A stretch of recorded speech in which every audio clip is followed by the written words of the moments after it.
tunatunga sheria katika maeneo yetu, sheria mbalimbali, tumepewa wajibu huo kisheria, lakini kwenye usimamizi tunakuwa wadhaifu sana.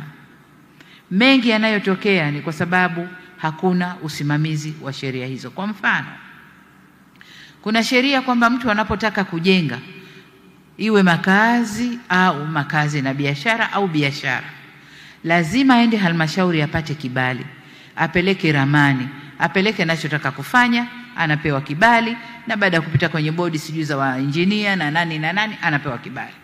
Lakini kibali kikishatoka, mtu yule anakwenda kujenga anavyotaka yeye. Anageuza kabisa kile kibali, ruhusa aliyopewa kwenye kibali, anajenga kitu kingine kabisa. Lakini halmashauri kuna wanani wanaitwa hawa? Maengineer mnawaita wanani? Wahandisi. Kuna wahandisi, kuna wasimamizi, kuna nani, na kazi yao ni kuzunguka kwenye maeneo yao kuona kama vibali vilivyotolewa vinatekelezwa kama vilivyotoka. Hapana. Kuna majumba yanajengwa ajabu. Mfano mzuri eneo la Kariakoo. Halmashauri kule, iwe ya jiji la Dar es Salaam au halmashauri nyingine, wanatoa vibali. Mtu akisha kukipata kibali, anakwenda kujenga nyumba aliyopewa kibali, lakini na rumbesa juu. Rumbesa zimeacha sasa kwa za mazao ya kilimo, zinakwenda kwenye ujenzi. Unaona kabisa nyumba imejengwa, lakini ina kishubaka kimeongezwa juu. Kwa hiyo ndugu zangu, twendeni tukasimamieni sheria zetu. Wakati mwingine sheria zinavunjwa na sisi wenyewe. Sisi wenyewe watunga sheria. Unaingia kwenye biashara, unaingia kwenye ujenzi, wewe mwenyewe unavunja sheria mlizozitunga. Hili twendeni tukalisimamie kwa dhati kabisa na tulifanyie kazi. Mamlaka za kutengeneza sheria, yani kama nilivyosema, kama mlivyokasimiwa, nendeni mkazisimamie. Haipendezi kuona kwamba mmepewa mamlaka haya kwa heshima kabisa, lakini kazi haifanyiki vizuri. Jambo la tatu ni swala la uwekezaji. Huko nyuma tuliambizana kwamba kila halmashauri, at least wilaya na halmashauri zake, kutenga maeneo ya uwekezaji. Nadhani yametengwa. Maeneo mengine yametengwa, maeneo mengine hayakutengwa, lakini kuna maeneo ambayo yametengwa.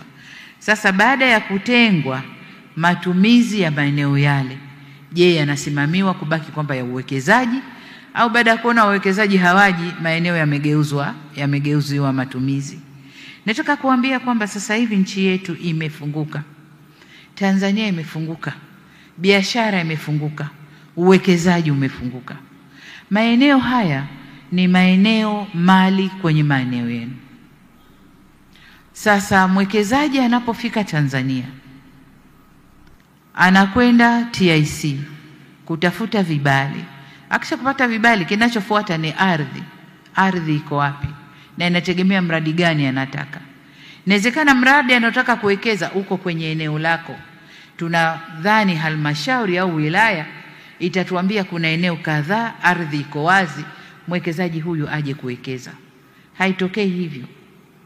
Mwekezaji anapata vibali vyote, inamchukua miezi 6-7, anazunguka kutafuta eneo la uwekezaji, ardhi ya uwekezaji.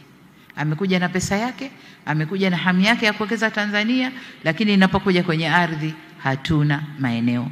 Ndugu zangu, hilo moja. Lakini pia la pili, uwekezaji hautoki tu nje, unafanywa pia ndani. Kwa hiyo tuhamasishe wawekezaji wetu wa ndani. Kuna watu wana biashara vyao, wana visenti vyao, wanataka kuwekeza ndani ya maeneo yao, lakini tunaweka vigingi. Tunamzungusha mtu, kama hajatoa kitu hapati kitu. Sasa niwaombe sana, maendeleo hayako hivyo. Tukirahisisha na tukiwapa watu njia za urahisi wa kuwekeza, na tutakapofanya kwamba huduma zote za vibali vya uwekezaji vipatikane ndani ya nyumba moja, inakuwa rahisi zaidi na inakuwa hamna kukwepana zaidi. Hasa kwa sababu sasa tunatumia tehama. Ni rahisi kusomana, huku kwenye ardhi kasema nini, je huku kwenye engineering kasema nini, huku kasema nini, na wewe kwa mtiririko wa sheria na kanuni zako unasema nini. Ni rahisi sana, na kwa bahati njema tunawajengea majengo mengi mapya ya halmashauri yenye huduma zote na vifaa vyote vya kufanyia kazi. Sasa hakuna sababu kwa nini wananchi wakose huduma, kwa nini wawekezaji wazungushwe, kwa nini? Hakuna sababu. Kwa niwaombe sana ndugu zangu, kwenye eneo la uwekezaji ongezeni nguvu ili muongeze mapato kwenu, lakini na serikali ipate na maendeleo yapate kuwa endelevu, yaendelee. Tufanye hivyo kwa maslahi mapana ya taifa letu. Kwa upande wetu serikali kuu tumejitahidi sana kuvutia wawekezaji, lakini tunakuwa vigingi huko tukifika kwenye maeneo ya ardhi na maeneo mengine madogo madogo.